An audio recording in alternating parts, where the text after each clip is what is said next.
Injury ছিল। আমরা Dhaka medical কলেজে অপারেশন করেছিলাম এবং আজকে সকালে তার রিপিট সিটি স্ক্যান হয়েছে এবং সিটি স্ক্যানে আমরা দেখেছি যে তার ব্রেনের যে কন্ডিশনটা সেটা অপরিবর্তিত রয়েছে এবং সেই পরিস্থিতিতে যে ব্রেনের স্টেমে যে ইনজুরিটা ছিল সেটা মারাত্মকভাবে ক্ষতিগ্রস্ত হয়েছে এবং ব্রেনে ইস্কেমিয়া আমরা দেখেছি যে অক্সিজেন স্বল্পতা যেটা আমরা লক্ষ্য করেছিলাম সেটা আরও প্রমিনেন্ট হয়েছে এবং ব্রেনের যে বিভিন্ন জায়গাতে তার ম্যাসিভ ব্লাড ট্রান্সফিউশনের জন্য 6 ব্যাগ ব্লাড এবং 5 ব্যাগ ফ্রেশ ফ্রোজেন প্লাজমা পেয়েছে। সেটার ইফেক্টে ডিসেমিনেটেড ইন্টারভাস্কুলার যে কোয়াগুলেশন হয়েছিল সেটা এখন ম্যানেজেবল কন্ডিশনে আছে, কিন্তু সেটার কারণে ব্রেনের যে বিভিন্ন জায়গাগুলোতে সেগুলোতে রক্তগুলো জমাট বেঁধে আছে বলে আমরা সিটি স্ক্যানে দেখেছি এবং যে পাশে অপারেশন হয়েছে সেই পাশে ব্রেনটা একটু চাপ দিয়ে ওই পাশে ঠেলে দিচ্ছে, এরকম করে আমরা পরিলক্ষিত করেছি। এবং ব্রেনের পাশাপাশি তার কিডনি অপারেশনের মধ্যে এবং অপারেশনের আগে খুব একটা ফাংশনিং ছিল না, সেটা ফিরে এসেছে এবং সেটার ইউরিন আউটপুট এখনও কন্টিনিউ আছে এবং 4 লিটার ইউরিন আউটপুট, সেই হিসেবে ফ্লুইড ব্যালেন্স থেকে শুরু করে তার নর্মাল কিডনি ফাংশনিং চলছে এবং লাইফ সাপোর্টে তার ফুসফুসের যে কন্ডিশন ছিল সেটা অপরিবর্তিত রয়েছে। ড্রেনে কিছু কালেকশন থাকার কারণে ড্রেন টিউবটাও অপরিবর্তিতভাবে রাখা হয়েছে এবং তার যে আদার অর্গানগুলো সেগুলো লাইফ সাপোর্টের মধ্যে দিয়ে কন্টিনিউ করা হচ্ছে।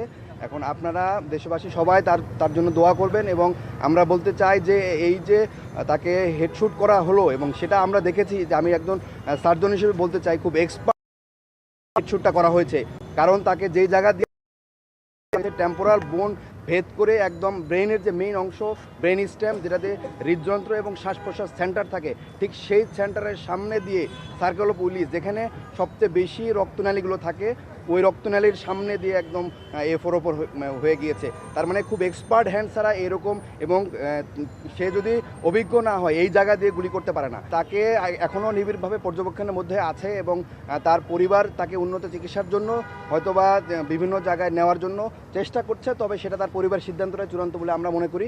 এবং এখানে যে বোর্ড মেডিকেল বোর্ড সিদ্ধান্ত দিয়েছে যে তাদের শারীরিক অবস্থা অপরিবর্তিত রয়েছে এবং সেটা আশঙ্কাজনক, গত 2 দিন যেরকম ছিল ঠিক ওই রকমভাবে আছে। তার জিসিএস যে এটা মেডিকেল বোর্ড সিদ্ধান্ত দেবে, তার পরিবার যদি এগ্রি করে দেন মেডিকেল বোর্ড ওই ব্যাপারটাই তখন আলোকপাত করবে আর কি। জি, তার সিঙ্গাপুর এবং থাইল্যান্ডের যে হসপিটালগুলোতে তাকে কেস সামারি তার পরিবার পাঠিয়েছে এবং ওই হসপিটালের সাথে হয়তো কথা বলে হসপিটাল অ্যাকসেপ্ট করতে পারে, তার পরিবার সিদ্ধান্ত নেবে তখন যে আসলে কোন হসপিটালে তাকে নেওয়া যেতে পারে। তবে এটা তার পরিবারের সিদ্ধান্তটা চূড়ান্ত বলে আমরা মনে করি। ওই হসপিটালে এখনও ওইভাবে রেসপন্স করা নাই, কেস সামারি অ্যানালাইসিস ওরা হয়তো করছে, তার পরিবার অফিসিয়ালি তাকে বাইরে নেওয়ার ব্যাপারে সিদ্ধান্ত দিবে। আমরা তার পরিবারের কথার জন্য আমরা অপেক্ষা করে থাকতে পারি।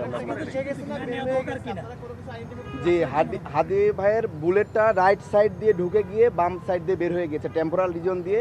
বুলেটের ফ্রেগমেন্ট আমরা একটা কাভার শেল সেটা পেয়েছি অপারেশনের সময় এবং একটা অংশ তার ব্রেন স্টেমের মধ্যে রয়ে গিয়েছে এবং সেটা খুব বেশি বুলেট ফ্রেগমেন্ট হয়ে একটা অংশ বাইরে গিয়েছে এবং একটা অংশ ব্রেন স্টেমে রয়ে গেছে এবং একটা শেল বুলেটের কাভার আমরা অপারেশনের সময় বের করতে পেরেছি।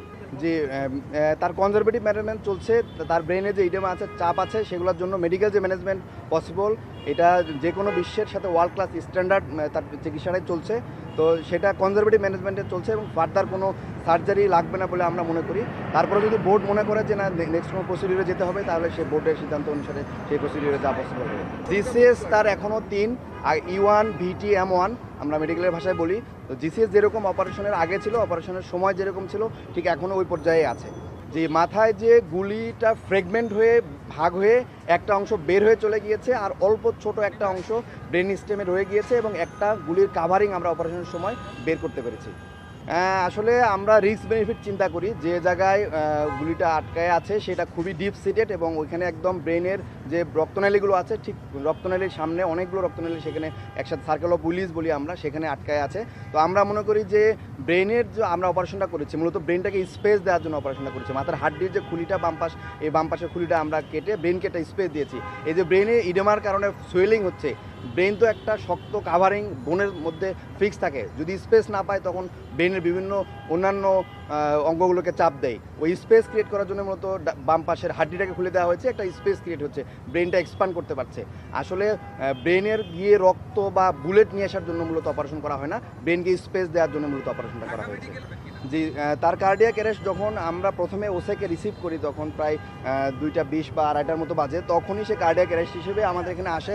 তখন তাকে 5 সাইকেল CPR দেওয়া হয় এবং সিপিআর দেওয়ার পরে তখন আবার সে কামব্যাক করে এবং তারপর থেকেই সে নরেড্রেনাল ওষুধের সাপোর্টে সে লাইফ কন্টিনিউ করছে, তার হার্টবিটটা কন্টিনিউ করছে। এখনও নরেড চলছে, তবে প্রথমে শুরুতে যেরকম নরেড বেশি মাত্রায় পাচ্ছিল এখন সেটা কমিয়ে আসছে এবং অল্প পরিমাণ নরেডে সে রেসপন্স করছে এবং তার পালস এবং বিপি এখন পর্যন্ত স্টেবল আছে।